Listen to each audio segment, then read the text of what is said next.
अब क्या लगता है आपको कितना दिन तक मतलब मैया सम्मान योजना कितना महीनों तक चलेगा या कितना साल तक चल सकता है?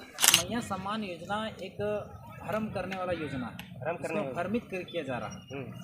भ्रमित इसलिए किया जा रहा है, मैं इसलिए बोल रहा हूँ कि थोड़ा लगातार जो विपक्ष है, जो अभी उनकी हार हुई है, तो लगातार वो फेसबुक में लिख रहे हैं कि जयराम जी आ गए हैं, नौकरी अब मिलेगा, घर घर नौकरी मिलेगा। ठीक है, जो सवाल करते हैं वो सरकार में भी, सत्ता में सरकार उनकी बनने जा रही है और नौकरी देना सरकार के हाथ में। हम विधायक, हम तो सवाल करेंगे ही। हमारा जितना पावर का इस्तेमाल अगर उसमें थोड़ा सा भी कमी हुआ तो विश्वास करिए हम विधायक पद से इस्तीफा दे देंगे। तो हम मोतीलाल भैया से पूछना चाहेंगे, मैया सम्मान योजना हो। देखिए, मैया सम्मान योजना एक भ्रम करने वाला योजना है। भ्रम करने वाला। भ्रमित किया जा रहा है।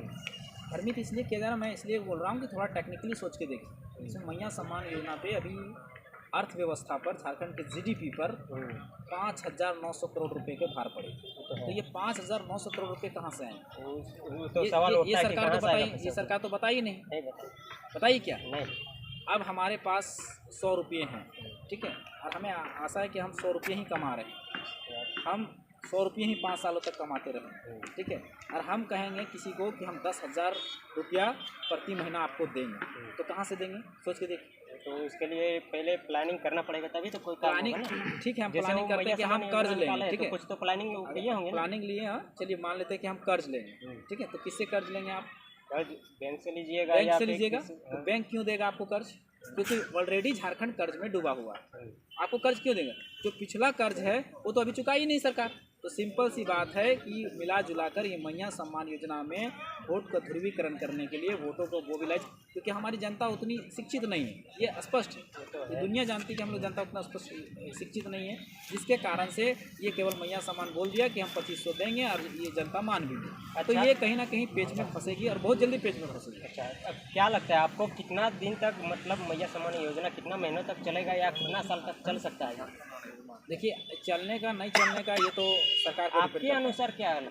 मेरे अनुसार जो देखिए, इन्होंने गुमराह किस तरह से किया। इन्होंने छात्रवृत्ति योजना जो होता था, छात्रवृत्ति जो छात्रों को मिलता था, किसी का 1 लाख एडमिशन में खर्च हुआ है, 1 लाख में 80,000 90,000 छात्रवृत्ति के रूप में मिल जाता था। 10,000 किसी को एडमिशन में लगा था, 8,000, तो उस पैसे को ये रोक दिया।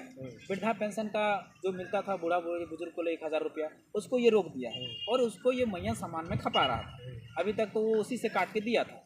अब क्या है, इसकी सरकार बन गई है तो छात्रवृत्ति वाले जो छात्र हैं वो तो विरोध करेंगे ही कि हमें छात्रवृत्ति क्यों नहीं मिल रहा है। वृद्धा पेंशन वाले वो भी विरोध करेंगे कि हमें वृद्धा पेंशन क्यों नहीं मिल रहा है। तो जब दोनों तरफ से, चारों तरफ से प्रेशर पड़ेगा तो ये तो छात्रवृत्ति तो देना ही देना है। तो छात्रवृत्ति बंद करके रख नहीं सकते, वृद्धा लोग को वृद्धा पेंशन बंद करके रख नहीं सकते, तो वो मैया सम्मान में कटौती करेगा और मैया सम्मान रुक भी सकता है।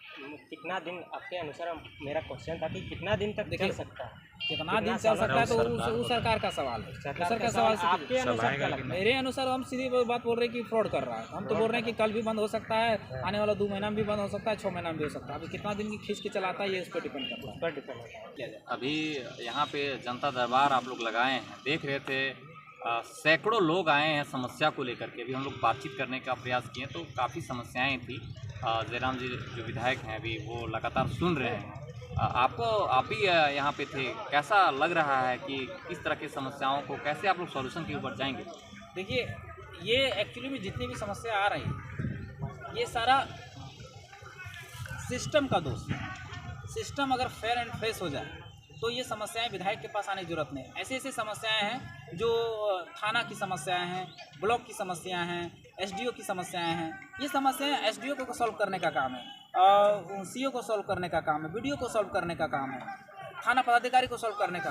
वो समस्या को वो विधायक के पास लेके आ रहे हैं। क्यों? क्योंकि सिस्टम सही से काम नहीं कर रहे। जिस तरह से आप लोग नवनिर्वाचित होके आए हैं तो डुमरी विधानसभा का पहला काम क्या होगा? अभी आप लोग शपथ ग्रहण नहीं लिए हैं, जब सत्र चलेगा उस दौरान आप लोगों का शपथ ग्रहण होगा, तो पहला जो आपका काम होगा वो क्या रहेगा डुमरी के लोगों? देखिए, विधायक की जो काम है वो तो होगा, जो फंड का काम है वो तो होगा।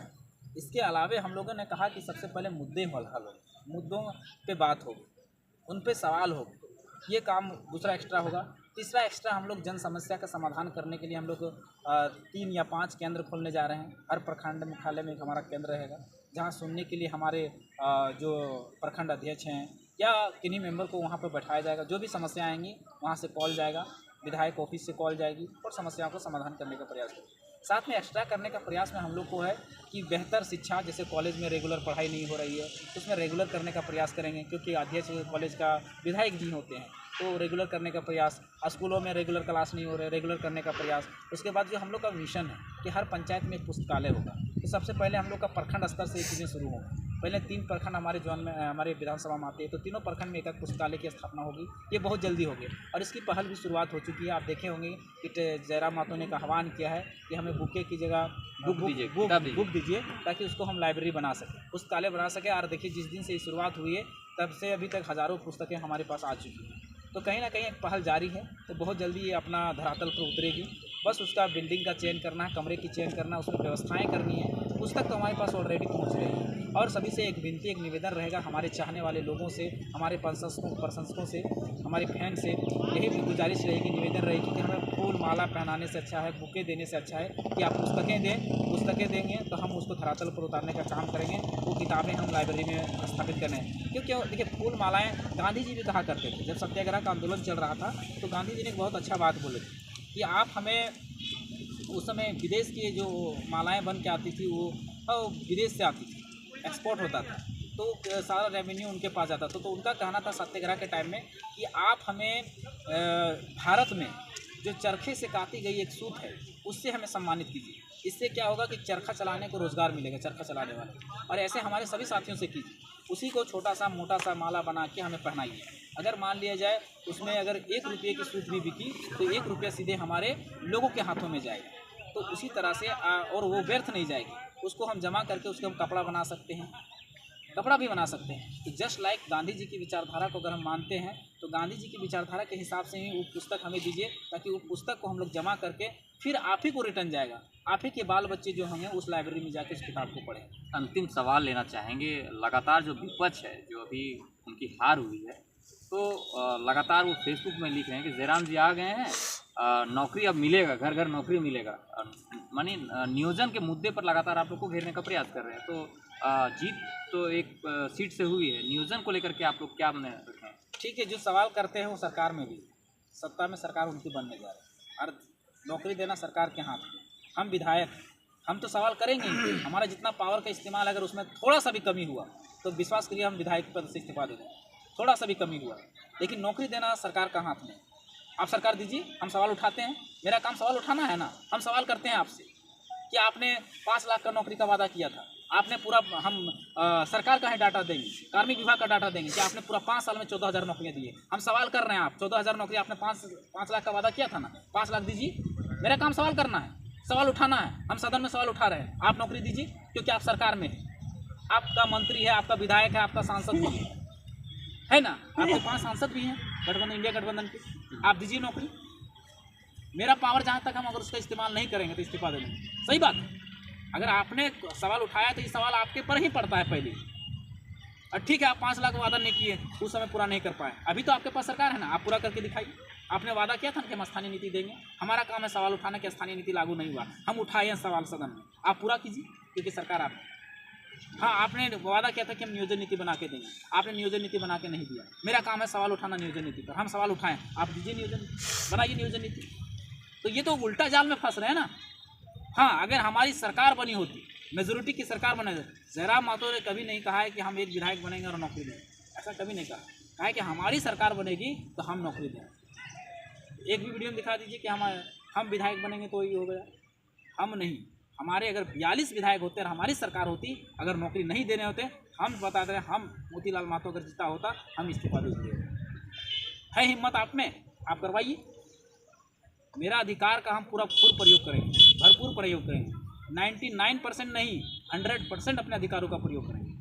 हम तो विपक्ष में है ना, मेरा काम तो सवाल ही उठाना, हम तो मांग कर रहे हैं, आप दीजिए। तो ये जो सवाल सोशल मीडिया में लिख रहे हैं वो तो खुद फंस जा रहा है। आप मीडिया वाले, आप उन्हीं से पूछ लीजिए कि आपकी सरकार है कि नहीं। और टेक्निकली रूप से आप सोच के देखिए, जो मैं बातें कह रहा हूँ गलत कह रहा हूँ क्या? एक विधायक का पावर है क्या कि वो जेपीएससी में वैकेंसी निकाले? पावर है क्या? वो तो सरकार के हाथों में, सरकार के हाथों में। सरकार आदेश देगी जेएसएससी को, जेएसएससी वैकेंसी निकालेगा, जेपीएससी वैकेंसी निकालेगा। और हाँ, उसमें सवाल उठाना कि जेपीएससी में वैकेंसी निकल नहीं रहा है, जीएसएससी में वैकेंसी निकल नहीं रहा उसमें है, आप आवाज़ उठाएंगे। उसमें आवाज़ उठाना है। अगर नहीं उठाएंगे तब हमको कह सकते हैं, तब वो हमको घेर सकते हैं। लेकिन आप तो खुद गिर रहे हैं उसमें, गिर रहे हैं ना। चलिए ठीक है, तो ये मोतीलाल जी हैं, उनके विचारों को आप सुन रहे थे।